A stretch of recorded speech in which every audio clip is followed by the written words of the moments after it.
A mulher é a primeira fronteira desta vida. Bem-vindo a mais um Aprendendo no Caminho. Eva, a primeira mulher, formada a partir do homem, da costela de Adão, criada por Deus para dar a vida. E a mulher torna-se a primeira fronteira entre céu e terra. E isto acontece no momento da concepção. A Bíblia diz em Gênesis capítulo 1, versículo 1 ao 3, que no princípio criou Deus os céus e a terra era sem forma e vazia. Havia treva na face do abismo, e o Espírito de Deus pairava sobre a face das águas. Disse Deus, haja luz, e houve luz. Tudo começa com luz. E a ciência recentemente descobriu que no momento da concepção, quando a célula reprodutiva do homem entra dentro do óvulo, ela é recebida, e a ciência diz que a célula é escolhida pelo óvulo. Então o óvulo atrai aquela célula que tem que entrar. No momento que o espermatozoide entra no óvulo, acontece algo de extraordinário que está aqui nesse pequeno vídeo que vou te mostrar. Mas acontece um feixe de luz. No momento em que o óvulo se veda, e agora aquilo que eram duas células se torna um ser humano, e dali surge o ser humano. Tudo começa nesta fronteira.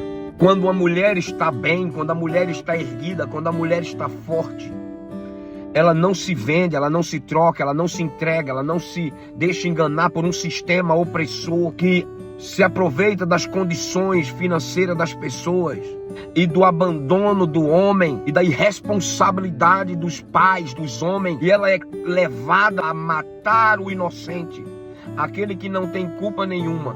São mulheres que estão em trevas pela sua dor, pelo abandono e pela falta de esperança e pela falta de relacionamento com o Criador do Universo, com o nosso Deus.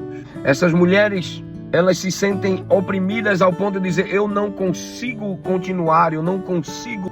E o inimigo aproveita-se desta situação de abandono. Porque lembra, a mulher comeu do fruto da árvore por causa do distanciamento do homem.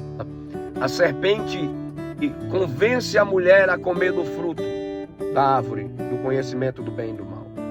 E naquele momento o inimigo consegue uma vitória temporária, que é a vitória da não reprodução de uma geração santa. Uma geração santa que viria de um casal inicial, um casal sem pecado. E dentro desse momento, ele insere o pecado num relacionamento que deveria ser santo. Mas nós sabemos que o Senhor Jesus nasceu de uma virgem por obra, ou seja, tudo ali é o Espírito Santo em atuação. Não há semente masculina, não há semente feminina. Não há junção, porque Maria, gerada no pecado, não pode gerar um santo. Por isso que é obra exclusiva e única do Espírito Santo. A palavra luz está diretamente ligada à vida. A Bíblia diz em Mateus capítulo número 6, versículos 22 a 23, são os olhos a lâmpada do corpo. Se os teus olhos forem bons, todo o teu corpo será luminoso. Se porém os teus olhos forem maus, todo o teu corpo estará em trevas. Portanto, caso a luz em ti seja treva, quão grandes serão essas trevas? As trevas expandem, são expansivas, assim como a luz é expansiva. A luz ocupa os espaços, as trevas ocupam o espaço. E ocupa os espaços através das nossas decisões e através do nosso orgulho e do nosso egoísmo. Encontra espaço para as decisões que são favoráveis a mim. Então eu crucifico o santo, eu mato o puro, eu mato sem pecados, por causa da pena de mim mesmo, por causa do medo do futuro, por causa da incerteza e da falta de suporte. O Senhor Jesus diz, em João capítulo número 8, versículo número 12, eu sou a luz do mundo, quem me segue não andará em trevas, pelo contrário, terá a luz da vida. Pastor, por que o Senhor está falando isso? Por que o Senhor está trazendo esse assunto? Porque o desrespeito à vida é o maior sinal de um repúdio às coisas puras. Já parou para pensar que as clínicas de aborto estão nas comunidades mais pobres? Quem tem dinheiro não aborta. Mulheres que têm relações, ainda que ilícitas, com homens famosos e homens de dinheiro não abortam, porque o benefício é maior do que o custo. Mas entre as comunidades dos mais necessitados existe um incentivo e uma propaganda e uma insistência ao aborto.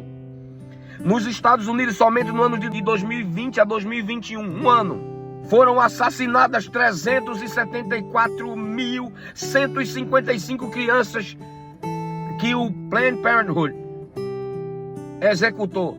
Mas isso eles não falam. Em 10 anos são 3,4 milhões de abortos.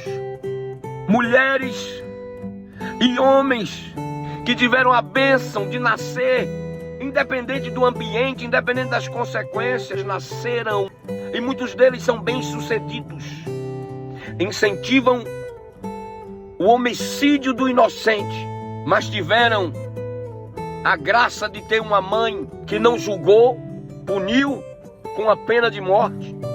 Um dia numa prisão por um crime que você não cometeu dói mais do que uma vida na prisão por crimes que você cometeu.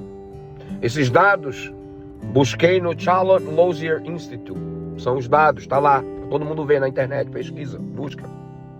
Quantas histórias estão aí de filhos que nasceram sem condições, mães desesperadas, abandonadas por homens irresponsáveis, que usam o corpo das mulheres, geram nela filhos, viram as costas, abandonam. Não há desculpa para abandonar o inocente, para maltratar o santo. Ah, pastor, mas o Planned Parenthood é para ajudar as pessoas. Ajudar coisa nenhuma. Para cada uma referência de adoção, foram mortas 208 crianças. Para cada referência de adoção, 208 abortos. O propósito é matar, exterminar. O mundo precisa ter um encontro com Cristo. Eu não sei como resolvemos isso como igreja. A conta é mais alta do que o recurso. Existem países que permitem o aborto até o momento em que a criança sai do útero da mãe. A cabeça de fora, o aborto. Eu peço a Deus que dê força à igreja. Que dê força à igreja para encontrar essas pessoas. Força eu falo em todas as áreas. Física, psicológica, financeira. A gente precisa estar em posições de decisão nesses países. Homens influenciados por uma ideologia maligna estão tomando decisões para a minha família e para a sua família todo dia. Senhor, exalta Daniel no meio dessa multidão. Exalta os teus filhos, coloca em lugar de decisão para acabar com essa matança de inocentes. Deus tenha misericórdia dessa geração tão sem Deus, tão sem vida, tão sem paz. A gente vê jovens se suicidando, pessoas perdendo as suas vidas, pessoas sem a possibilidade de mudança. Deus abençoe a tua vida. Pais sejam gratos, os filhos que o Senhor tem te dado. Cuide deles, zele por eles, que haja gratidão em nosso coração. Cada dia é uma bênção. Deus abençoe a vocês. Um abraço.